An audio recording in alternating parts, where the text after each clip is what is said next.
Today we're here to talk about the navigation between screens of the OmniLink 5100 MPC control with the 805 operator terminal.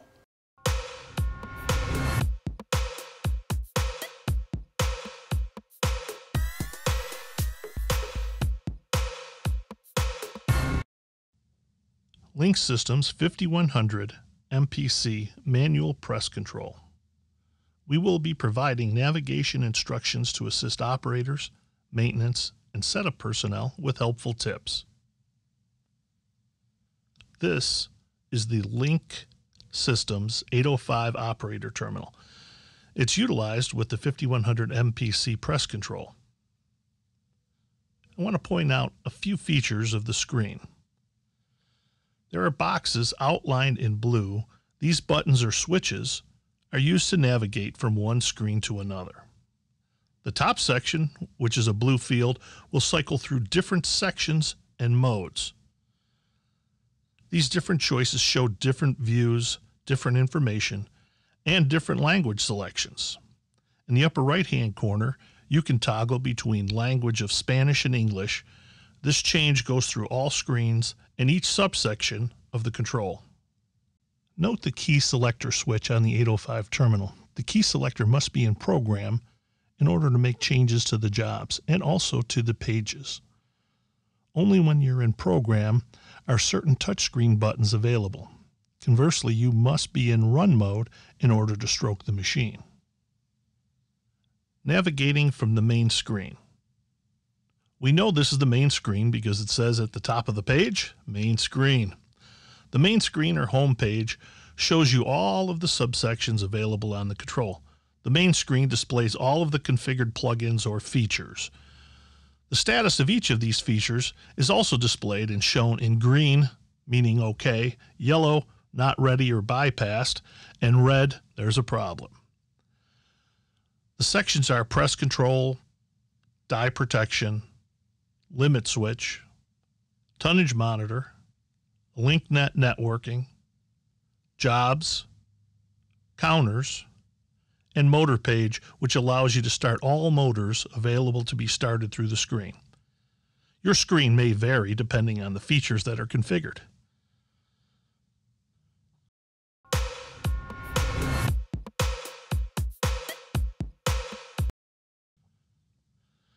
Press control screen. From the main screen, to navigate to the press control, press the press control button once.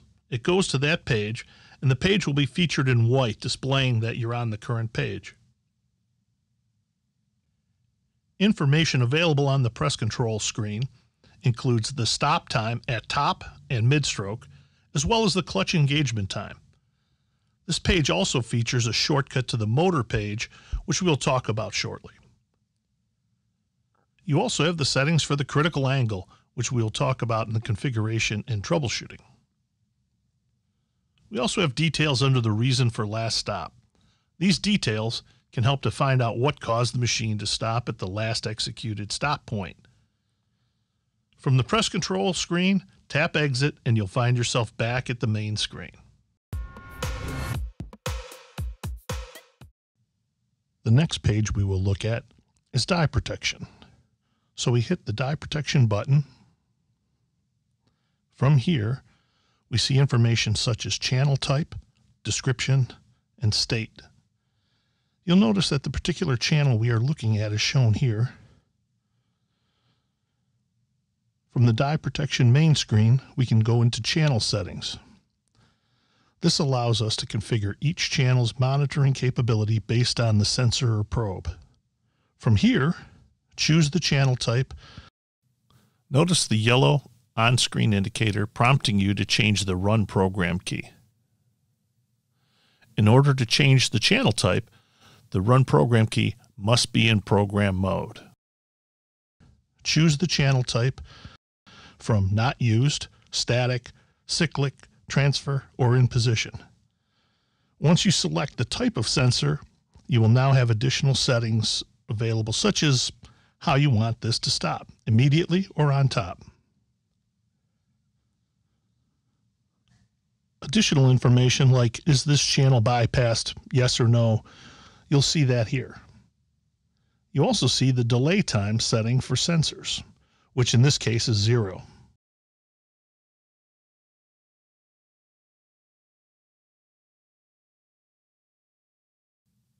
To select other channels, press Next Channel until you arrive at the channel you're looking for.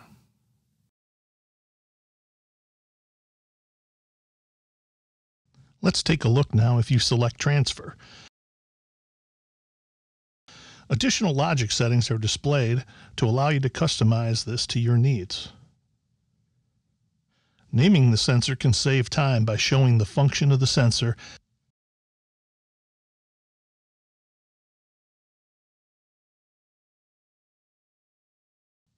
we can see the settings which tell you the angle of acceptance where the sensor transitions. If it's outside of this window, and the sensor then will be ignored. You can also see the transition for that switch, sensor, or prox shown in black. Looking at a cyclic type sensor, as seen here, you can see the window angle where it turns on and off. You can also see it visually from 350 to 90 degrees.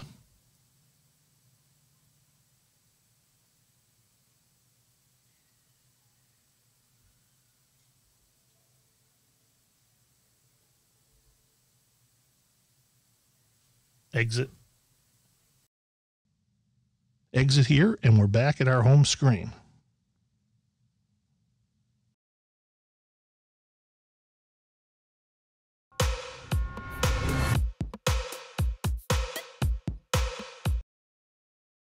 Programmable limit switch will look a lot like die protection. Press the limit switch button, and you'll see that there are 4 PLS shown here, but you may have more on the next page button if you have more PLS. As in the die protection, we have a channel setting button. Press the channel setting button. On the limit switch screen, you'll see the channel mode and description for each of the PLS channels.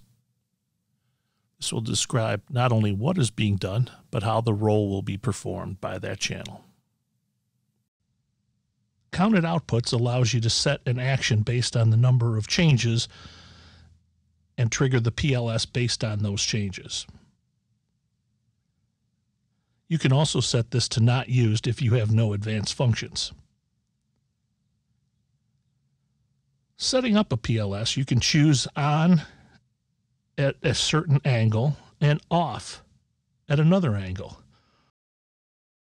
You can also set 2 transitions for a PLS, on and off, and then on and off again within one stroke. We now return to the main screen. Press exit until you're back at the main screen.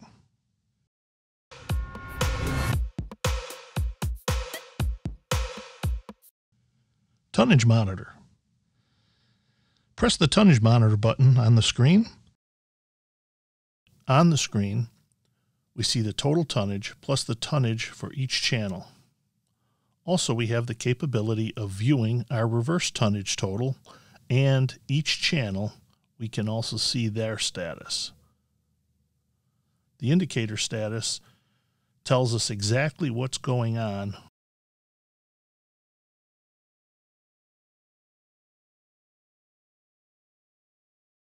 Going into channel settings allows us to adjust the tonnage limit up and down.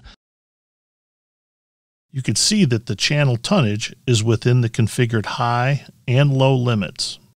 The limits that are configured for both forward and reverse tonnage we see here.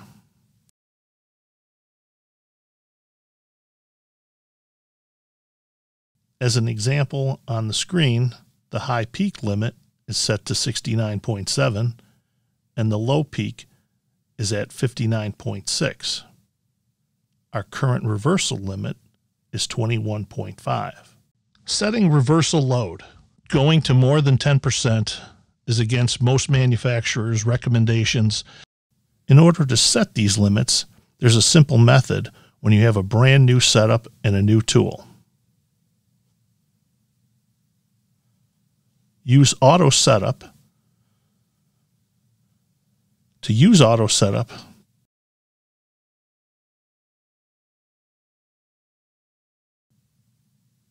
set Auto Setup tolerance to 10%. Caution: new tools are the only ones you should use for auto setup or when a tool has been recently maintained. Do not use this function for every setup. Execute auto setup for 16 strokes. We have the capability of bypassing your tonnage monitor. You can bypass it by low limit, auto, when you switch into the production mode, and also bypass low limits in the setup mode. In the Tonnage Monitor bypass screen, you can see the number of strokes for your low limits. You can also turn your low limit on and off, reversal limit on and off, and turn bypass on and off. Press exit to go back to your main Tonnage Monitor screen. In order to reset a Tonnage Monitor fault, press the reset button. Press exit to go back to the main screen.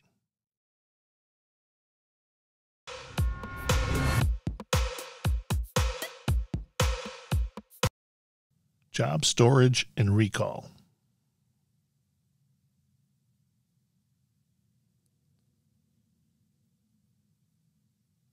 Touching the field on the left-hand side of the screen will navigate you to the Jobs page. The 5100 MPC with the 805 terminal gives you the capability of storing up to 100 jobs. Once you have completed the setup of a job, you've set the die protection, programmable limit switches, tonnage monitor, set up your serial communication, and the motor strokes per minute, you are now ready to store the job. Press Store Setup. You can store a job or even overwrite a job. You can now give the job a job number and more detailed description.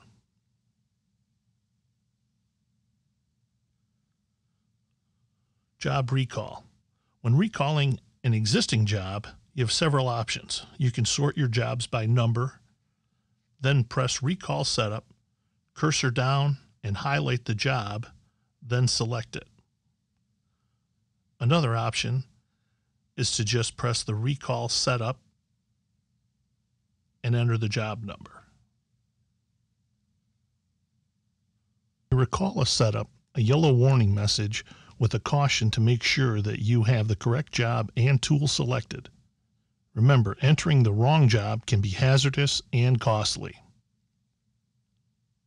Press Recall Setup.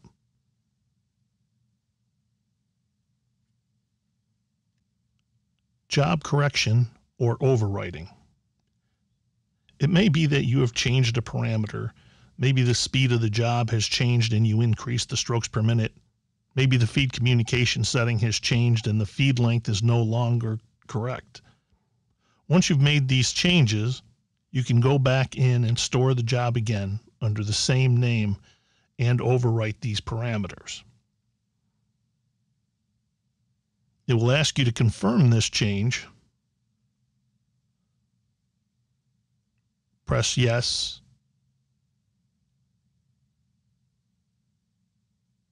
Your job now has these stored changes. Press exit.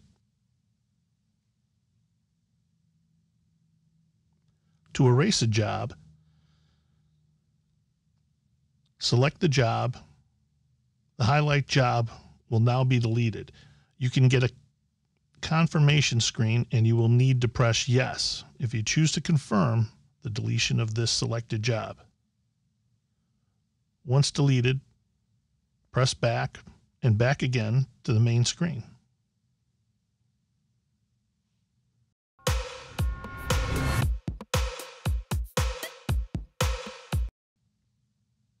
From the main screen, select Counters.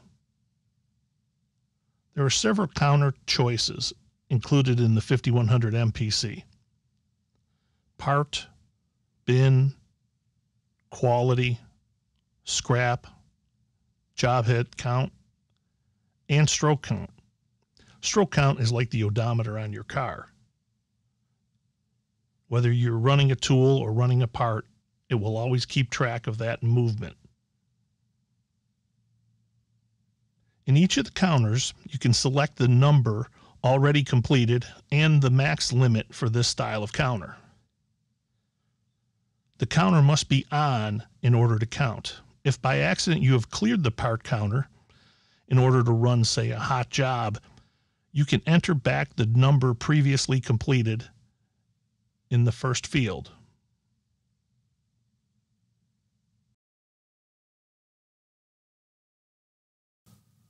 Part count is the example here. Once you arrive at the count, you will need to reset the count in order to continue.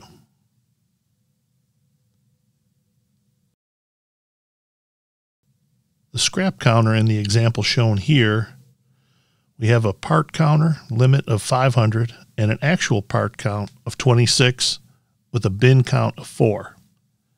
Incrementing your scrap count will decrease the number of actual parts in your part count and in your bin count. If you decrement the count, perhaps you've removed a part and held it for inspection and it turns out to be okay. You can decrement the scrap count, which will put those numbers back into those counters.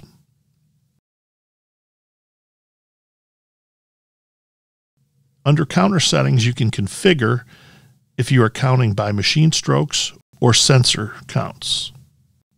Under configure, you can choose the number of parts per stroke. So if you have a 2-out die or a 4-out die, etc., you can make sure that the counterparts matches the correct number of parts you've actually made.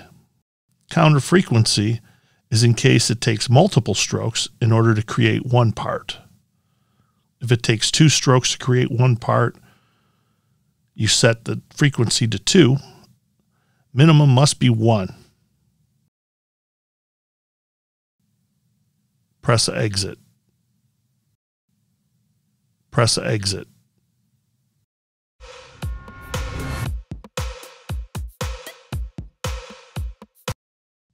Motor start screen. Press the motor start touchscreen. In order to start the motors, from the touchscreen you must first press the motor start enable push button. Then press the lube motor start first, then the main motor start. You can now adjust the speed from this screen also. Select the strokes per minute, increase or decrease the number. This will speed up the press or slow it down, depending on which way you have selected. Press exit. Mode of operation. The mode selector key switch allows you to change modes of operation, including the most common, inch, single stroke, and continuous. Additional options of auto, single stroke, and continuous on demand are available, but require configuration and special safety precautions. This has been the 5100 MPC navigation. Additional videos are also available for troubleshooting and configuration, as well as videos for our other controls.